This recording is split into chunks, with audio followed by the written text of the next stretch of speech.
Welcome to the Soul Tide Podcast. I'm Brecken. And I'm Brittany. This is your space where we keep it raw, real, and 100% authentic. Let's get Soul Tide, sis.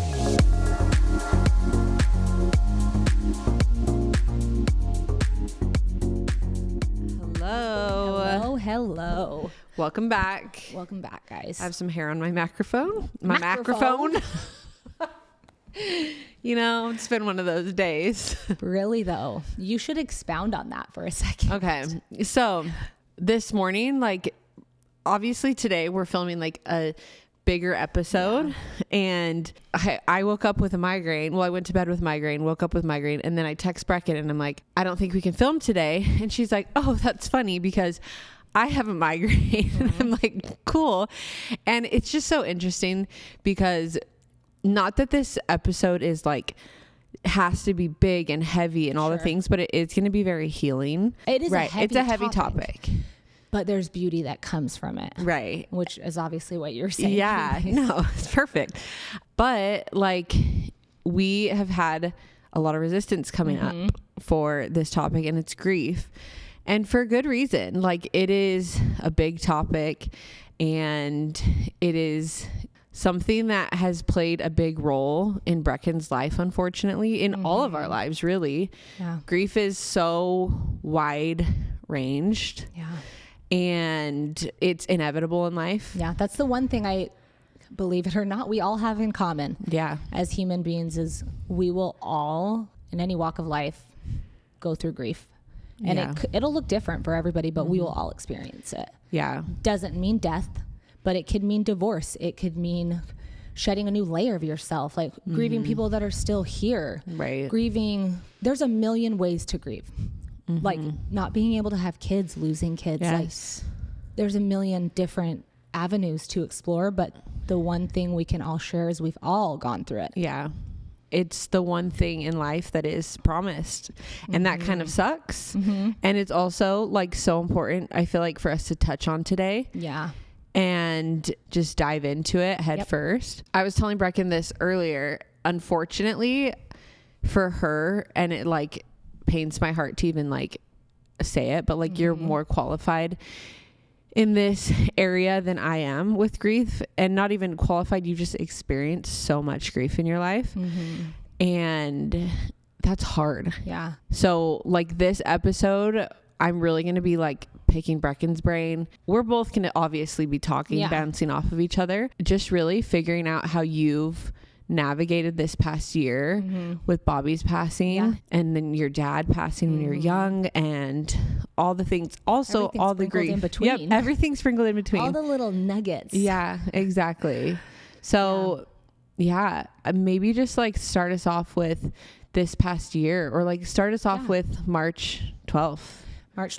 So it's really interesting because when Britt and I were talking about Soul Tide, it was about a year ago. No, it was not quite a year ago. Yeah. It was a couple months after Bobby's passing, and I'll expound for those of you who don't know. But I was in the thick of navigating some heavy stuff, and I was spiraling. And I figured out why it was so heavy for lots of reasons as I've navigated this year. But so we started to figure out, okay, what do we want our podcast to look like? What do we want to talk about? And so we jotted down subjects immediately. Yeah. And grief was an obvious one for us because it's a topic that it's tough and it's heavy and it's hard, but there's beauty in it. And I said that earlier, there's beauty from it. One of my favorite quotes is from Brene Brown, and she says, "The middle is messy, but that's where the magic happens." And I apply that to so much of the hardships of my life. The middle is messy. Right. But that's where we dig through and we heal and we grow and we find the purpose to it all. Not that it's okay. Right. Not that I would ever choose it. And I can find a lesson through all the hard. Yeah. So I guess to recap my life. Yeah. In a tiny little, we'll make it quick because I could talk forever, obviously. I lost my dad at a very young age. I was 2 months shy of 8 years old. He struggled heavily with addiction, and unfortunately, it was one of the contributing factors to losing his life. He had a heart attack, but the drugs weakened his heart. And the doctor said that was, without a doubt, one of the biggest contributing factors. And I also found him And so that was heavy in itself. Yeah. You know, as an almost 8-year-old, I was lot. so angry. I was so angry and sad and everything in between. Mm-hmm. Anyways, fast forward, life lifed. I say that all the time, but it did. Life lifed. It does. And I found myself in a situation, what was it? Well, January of 2019. When was COVID? 2020? 2020. Yeah. Okay. I feel like it like started in 2019 and then like. Okay. Oh, no, it was 2020. 2020. Yeah. So 2019, I moved back home, moved in with my parents. I had been navigating a very similar circumstance that I navigated as a child, but now in a husband. Moved home, separated, went through a divorce. That was heavy. That was hard. We figured it out. I don't know. I don't know if we cracked some code. I don't know if it's because of what I went through with my dad and growing up without a dad and knowing the heaviness that is for somebody. I knew that I'd never, ever, ever wanted my daughter to feel like she had to make a choice. Right. Like, you know, I miss mom, but I miss dad, but I can't talk about mom if I'm with dad or vice versa. Mm-hmm. So for me, there was never an option, but for Bobby and I to figure it out. It was beyond our issues. It was about Scotland. So him and I became dear friends. Mm-hmm. It was hard. Yeah. The first, co-parenting is hard. Co-parenting is tough. And the first few months, it was really tough. But I feel like by the end of that and over the course of these last 5-6 years, I can truly say he was my friend, without a doubt. Fast forward to March of last year. We struggled with a slew of stuff for years. So it was no secret that he had been navigating some pretty hard stuff. And that was obviously a reason why we couldn't figure it out together. So March 12th of 2024, Bobby passed away. And I think the details of it doesn't matter. Out of respect for myself, out of respect for my daughter, his family, who is also my family, and my family, the details don't matter. It's not something that I feel like I need to talk about here. But the point is that he passed in a very sudden and tragic way. And yet again, I was left in a similar position, but now I'm the mom watching my little girl navigate the depths of hell. I mean, it was the most painful thing I think I've ever gone through. And I feel like it's because now I understood it better. And now I'm watching this interesting parallel of my daughter, who is 8 years old, losing her dad nearly the same age I lost my dad, and having very similar stories. So to wrap that up, because we'll dig into it, we'll dive into it. Yeah. Britt and I started the podcast obviously a lot later than we thought we would. And as life works out exactly how it's supposed to, we dropped our first episode. And we knew that we wanted to record a grief one. And for some reason, I felt like, no, we need to do it as one of the first ones, which is so interesting. I'm like, why? Yeah. Why do we need to do it so quick? So vulnerable. It's very vulnerable. It's exposing. Yeah. And I have to be seen and I have to talk about things that I don't necessarily want to talk about. I think I would be doing myself. I think I'd be doing my daughter. And I think I'd be doing everybody who's leaning in to watch us and believe in us, that I'd be doing them a disservice if I wasn't raw and real about what is, with being respectful to details, of course. But anyways, so we did our intro. We knew we were going to do our episode on motherhood, which dropped today. Yeah. I mean, everybody does it different, I think, with podcasts, but for us, we record an episode and then we drop it the next week. So we've got a week to navigate it, edit it, look at it, make sure, we didn't miss audio. Right. Like last time. So we recorded our motherhood one. We had to drop it a week later. And I kept telling Brittany, I'm like, we got to do the grief one next. Not really realizing the timing of it all. Which brings me to my point. Here we are now. This episode, pending all pans out, will drop exactly a year to the day of Bobby's passing. Yeah. So 1 year of navigating the heaviest grief my heart has ever known. But hopefully it will give people who navigate it as well some hope to know that it gets better. Yeah. I promise it gets better. It's really hard. And if I've learned anything, suppressing it gets you so far, but facing it is what gets you the farthest. So more to come with that, but that's kind of a synopsis of I think why we felt so pulled to do it. Right. I think it's important. And the fact of life is hard. It just is. And there are things that happen to people that are extremely unfair. And I'm not sure I'll ever be able to accurately explain like why, or adequately explain with words like why it's not fair. I don't know. And we may never know that till we're, you know, wherever we go next. Right. But what I do know is talking about it is healing. Working through it is healing, and sharing it with people is healing. So let's heal. Yeah. What do you feel like has been, I know this is a hard question, sure, but all encompassing, like you've been doing so many healing modalities over this past year, and I've watched you face it head on, and sometimes not. And that's okay, because that's how healing is. It's not linear, but also like truly, like for the most part, I feel like you've just dove in right into it. And you're like, okay, how do I become the best and most healed version of myself while also holding space for this terrible tragedy? Like while Scotland's watching, while Huddy's watching. Yeah. And what do you feel like has been your most profound moment in all of this? Like your most profound healing? Like what was the moment where you're like, wow, I really like feel like this can be something that these pieces were taken from me, and now I'm slowly starting to put them back together. Yeah. It's so interesting actually, because we were supposed to record this episode last week. Yeah. And for whatever reason, obviously we know, we didn't. And I took part in something this weekend that was a very intense form of therapy. It's a very unconventional form of therapy. And I dove into a therapy that really opened up my heart in the best ways possible, but also the most vulnerable I think I've ever been about just my life in general. Yeah. Because I've done talk therapy my whole life. I've done EMDR, and those are all great. Like I absolutely love them. I recommend them. This year I explored ketamine, which was amazing for me. And it helped me heal some deeply rooted trauma. And then I dove into a more non-traditional plant medicine, and whatever the reason, you know, I had this scheduled way before we scheduled this.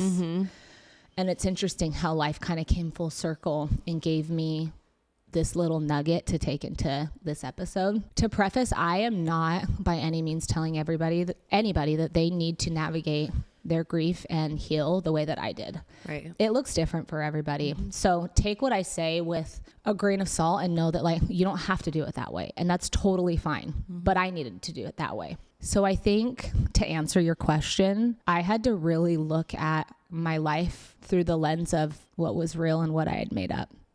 Meaning like what really happened and what did I romanticize? And I think digging deep into that sort of healing really helped open up my heart to see that like Bobby passing was tragic. It's tragic.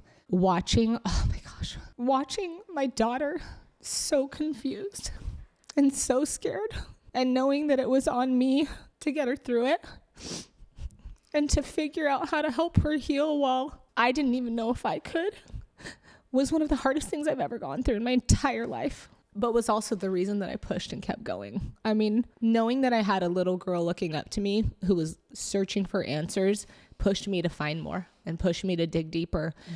It also made me aware of how much I was holding on to from my childhood that I had no idea I was holding on to. And his passing triggered losing my dad. And it's interesting because I thought I had healed from that.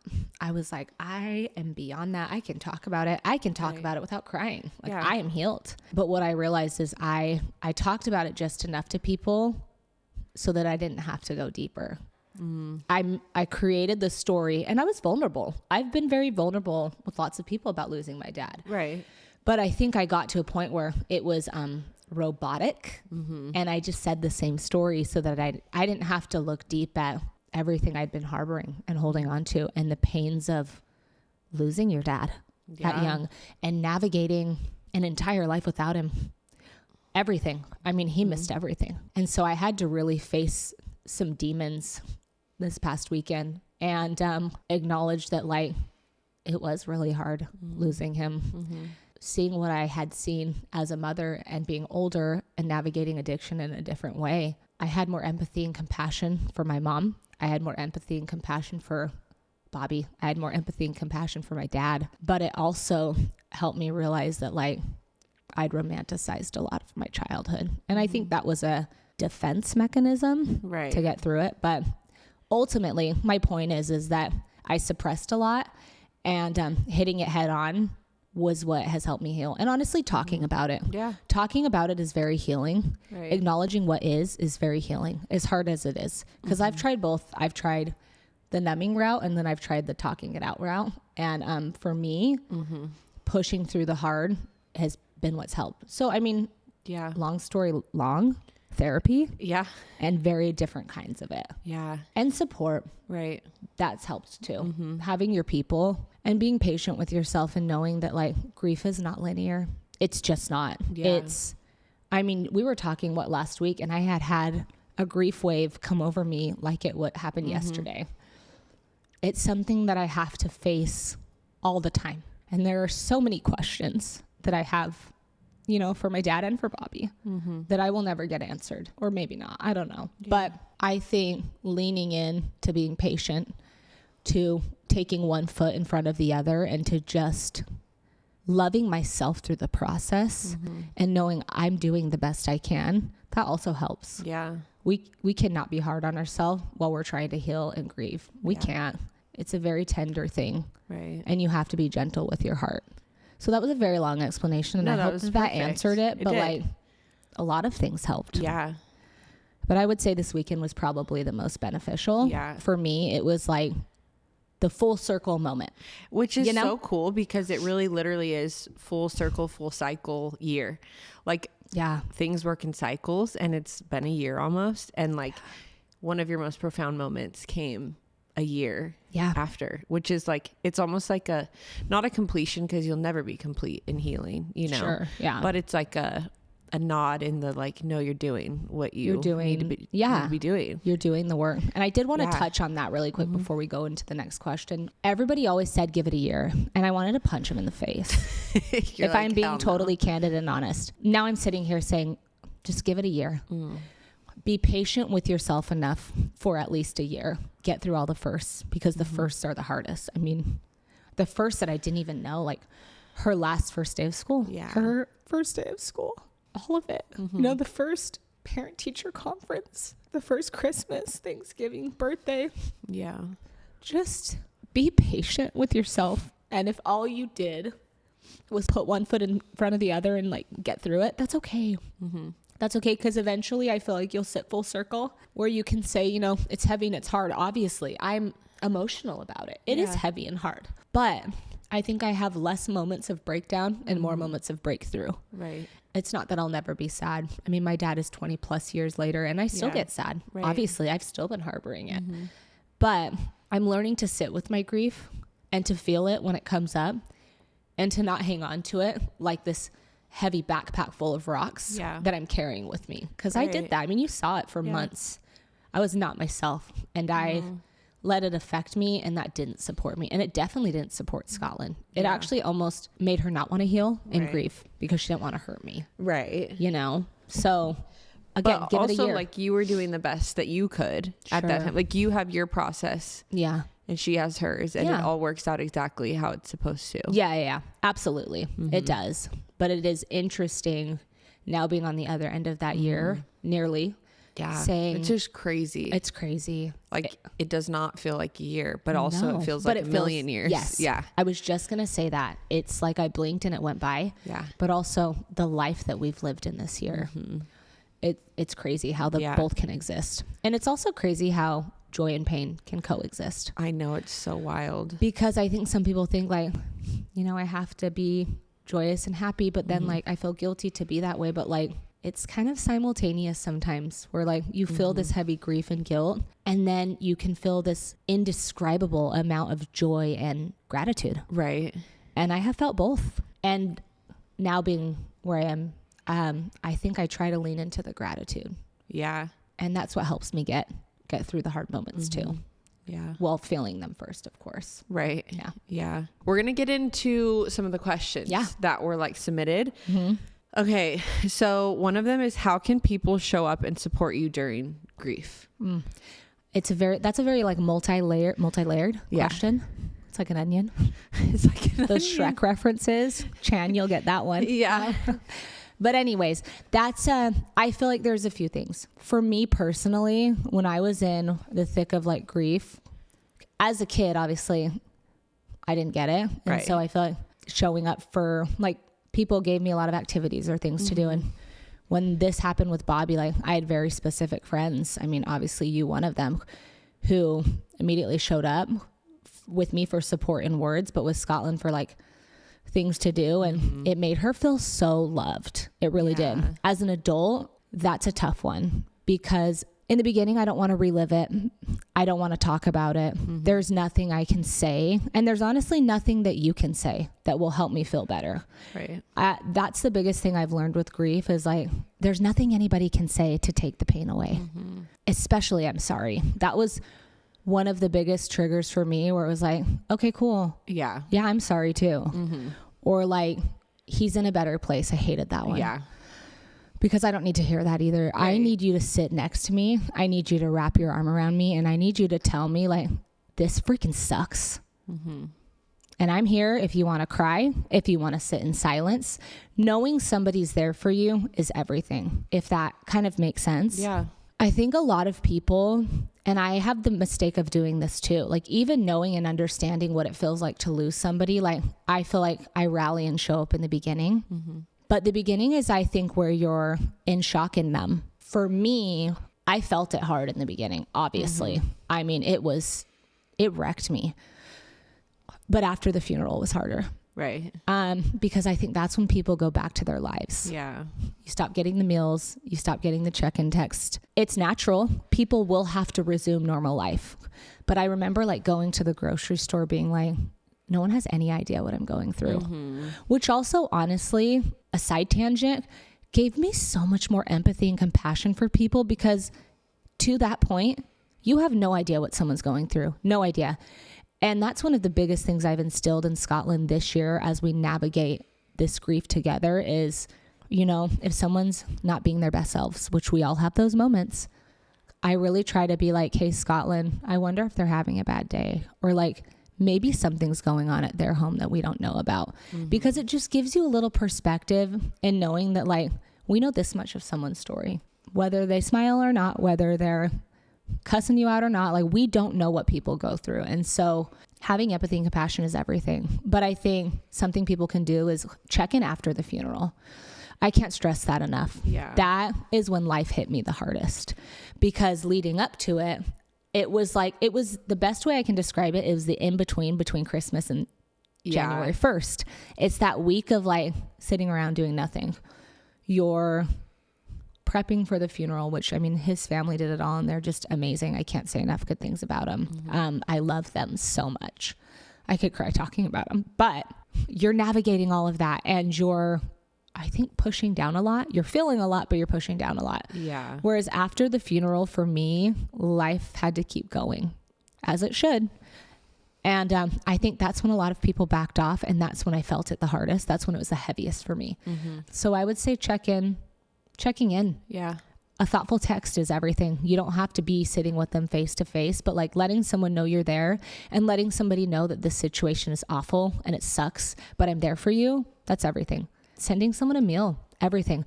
I appreciated people sending it versus bringing it to me, because again, I didn't want to talk. Right. I didn't want to bring up the deepest parts of my hurt in that moment. So letting people come to you versus trying to pry it out of them is probably my number one thing I'd recommend. Yeah. For me, that's what worked for me. Yeah. I think that's probably, I mean, I don't know. That's probably my biggest piece of advice there. Yeah. No, I love that.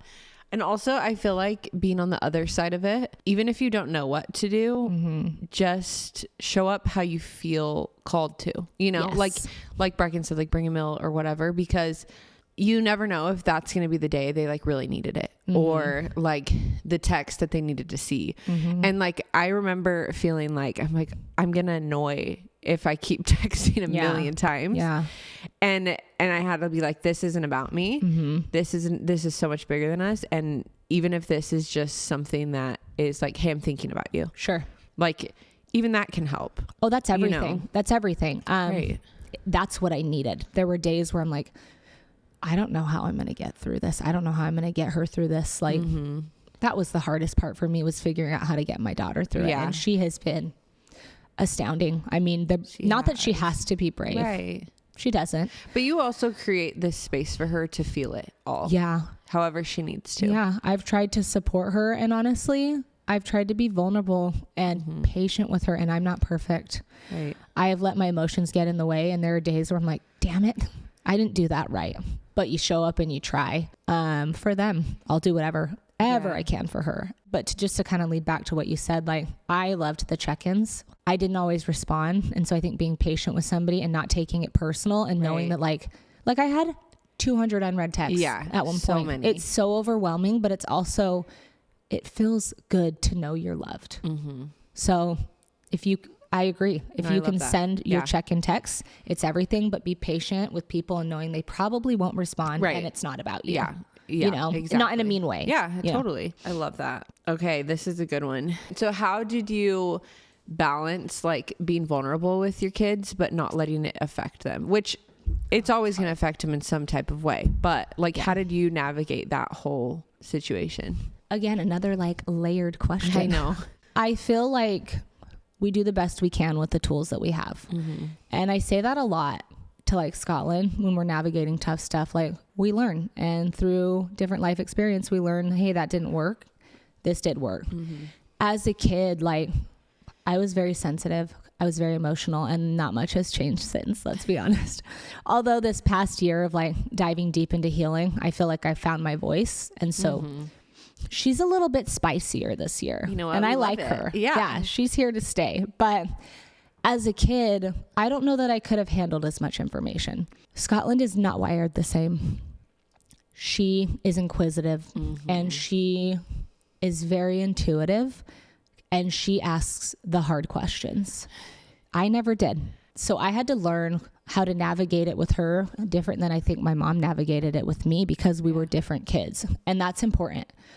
I don't think one kid is the same. And so you have to know how your children handle hard things to know how to move forward with it. And honestly, sometimes you won't know. But for Scotland, I knew that she would find out details, and I knew it had to come from me. Right. And there are some very heavy details surrounding her dad's death, and ones that I knew were age appropriate and ones that I knew absolutely weren't. And so with Scotland, I prayed a lot. I talked to myself. I talked to people. But what worked for her was like initially just telling her, you know, that he had passed. Right. Yeah. The simple answer of like that, and dealing with all of the emotions and all of the feelings, and just holding her in my arms and letting her know it would be okay. And then a day later it was, but what really happened? And then I was in the same situation where I had to figure out how to support her in an age appropriate way. We have found what works for us. It's not going to work for everybody. So I tread lightly with talking about how to help your kids, because every kid is different. But for me, with my daughter, honesty was everything. Yeah. Honesty with filters. If that makes sense. And I feel because like you know when you're in it. You know. And you know. And that's the thing. I did know.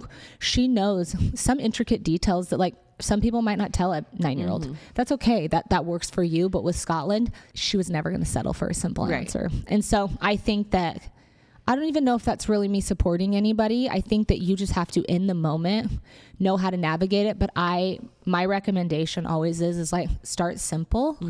They don't need to know everything. And one day they will. And one day she will. She might know more than another parent would want their kids to know. And that's totally okay. But I think starting small and working your way up, and just really speaking to like their lingo.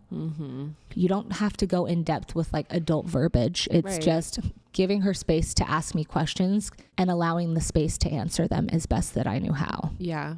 I love that. Is that supportive? Like, I mean, I guess in divorce, like we both have experienced that. Yeah. That's a hard thing. And I'm sure Rome had questions. Right. She didn't know I was going to turn this on her. Maybe that's me deflecting. No, but how did you help Rome?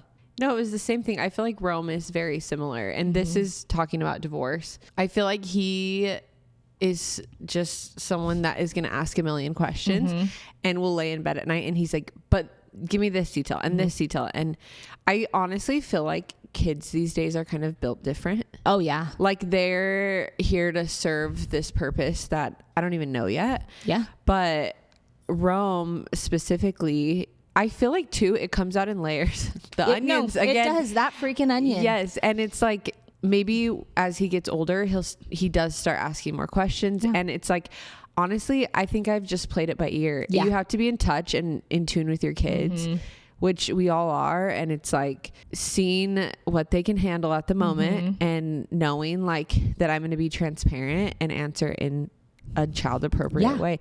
But also like the kids are built different. They so like really sometimes are. it's like he knows things, like you said, that like he knows details that some kids might not know. But honestly, I feel like that's given him so much peace of mind because of the inquisitive nature. And he's just like, okay, I feel safe because I know answers. Well, you're not making up a story in your head. That is one thing when you were saying that I wanted to touch on. When they don't know, they go worst case scenario most of the time. As we always do. Of course, when you're allowing them a safe space to ask questions, you're giving them an opportunity to create a healthier story. Right. And you're also giving them a baseline on like how to heal and grow. I think that's how I feel. When Scotty will ask me a question and I shut it down with the because I said so, it's the biggest disservice I can do my daughter. Yes. And when it comes to grief, she deserves to know as much as I deserve to know. Does she deserve to know every detail? I said that, but like, no, probably not. Yeah. She's 9. Yeah. Does she deserve to know though? Yeah. And that's my job to figure out how to filter that. Where the line is. Yeah. But I think creating that safe space, like you said, and not shutting them down gives them an opportunity to ask more questions. And to your point, like she felt safe because she knew. And there were some questions she asked me that like, they crushed me. Yeah. One specific that I mean, it's a memory I can't get out of my head. It was one of the heaviest questions she asked me at the tail end of a lot of this. And I had to be really open with her because she asked me, and I will not lie to my kid. Right. I won't do it. Yeah. When it's regarding this. And I had to tell her some heavy, hard things. And I remember her just wrapping herself in my arms, sobbing. And Josh was next to me, and we just sat there and cried. It's devastating to watch your kids go through hard. And I think we as parents want to step in and we want to shield them from the hard, but that's not going to help them grow. And it's certainly not going to help them grow into good mothers and fathers and parents and friends. Yeah. If we protect them from everything hard in this life, which this life will be hard, that's why we're here. Yeah. What's the point? It's easier said than done. Yeah. You know, watching your kids spread their wings and knowing that they might stumble into a couple potholes or cobwebs or whatever along the way. It's really hard. Right. But I think we have to do it. Yeah, we do. So no, I love that. Another question going along with this was grieving people that make choices that you don't really agree with. And again, going along with like letting someone act a certain way or feel a certain way, it's like we really have no control over anyone else's choices. And we have control over how we navigate our own thoughts and feelings and emotions towards those people. And that's really all we can do. So I feel like that's the only piece of advice I could give is like really figure out where your true north is, where your center is, and then like being okay with their choices. It doesn't make them okay. It doesn't condone the choices. It doesn't condone choices, but there's nothing you can do about it. And it has nothing to do with you and everything to do with what they're navigating, what they're going through, what they're feeling. And so, yeah. And I think to like touch on that, when we're letting, it's easier said than done. We've all been there. When we're letting other people's choices and we're grieving, I mean, who they said they would be, and they're not stepping into who they said they would be, that's tough. And you feel very betrayed. And what I have found personally is it takes up more of my mind typically than it does theirs. Yeah. So I think when we can learn to let it go, again, easier said than done. Everyone read the let them theory. Yeah. That helps. We've got to understand that like gripping tightly to people and their choices is affecting us and our families and not affecting them really. And so I think we have to find a happy medium of knowing that like, unfortunately, people will hurt us and people are not going to be who they say they are.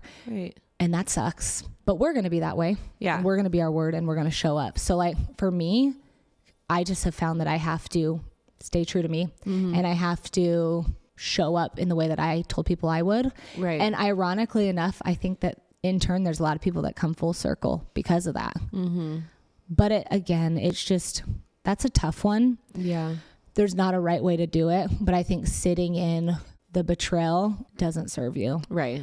And ultimately, like, you're the one suffering. Or that's my experience. Yeah. I love that. Well, I don't love it. No, yeah, but you know what I'm saying. I love that. I love this so much. But I love it. To wrap it up, I feel like all of Brecken's life, she has, especially since her divorce, really had something so profound said to her by her mom. And you've kind of like lived by it. So I want to like wrap it up with you talking about that a little bit, because I think that is huge. Yeah. My divorce was pretty traumatic. I mean, our divorce is ever like seamless? Yeah. Probably not. But I remember moving home and being in the thick of a separation. We separated for about a year. So I'm navigating a new life and I am trying to figure out who I am and who I am outside of this relationship. And I remember crying in my mom's arms one night pretty quickly after I had moved home, just being like, who's going to want me and who's going to want me with a kid? It had to be after my divorce, actually, because there was a year where we tried to work it out. And I remember her holding me and just being like, Brecken, someday someone's going to come along and he's going to be like, wow, I get you and I get her. How incredible. Which, you know, happened. Yeah, it did. What she said after is something that stuck with me. And I tell everybody it. She said, now's the time to be the buffalo. And I have lived by that the last 6 years of my life. I think some people know it. And if you don't, I'll explain it briefly. So the story of the cow and the buffalo it's a metaphor for life, really. When cows and buffaloes are faced with a storm, they react very differently. Cows turn and they run away. They run away from the storm, and inevitably the storm catches up to them. They're in the storm longer is the point of it. Right. So you're running from something that is bound to catch up to you. You suffer longer and it catches up to you anyways, right? The buffalo just plows straight through it. And in turn, the buffalo gets through the storm quicker. And it's such a metaphor for life. We are all going to face hard. That's inevitable.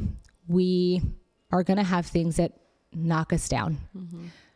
But I think from what I've learned from my own personal experience, when I'm the cow, I suffer longer. And honestly, the comeback's harder. Right. Because there's damage along the way that now I have to process and heal from too. When I'm the bull, and man, is it scary. It's so scary to run right through that storm and to be like, I'm going to face this head on and I'm going to go to the one place that feels the scariest, but you get through it so much quicker and you heal so much quicker. And that's the one piece of advice that I can give to everybody in this world is like, just plow through it. Just do it. It's scary, but I promise you there's sunshine on the other end of it. You know, there is. Yeah. It's not going to be dark forever. And so I just tell everyone, be the buffalo. Yeah. Just be the buffalo. I love that. Thanks so much, you guys, for tuning in today, and we will see you next time. Thank you, guys. Bye. And that's a wrap on today's episode. We hope that you felt seen, heard, and maybe even a little empowered. If you loved today's combo, don't forget to subscribe, leave a review, and share it with your girls. Let's keep this Soul Tide community growing. Until next time, stay true, stay bold, and most importantly, stay you. Love you, mean it. Bye.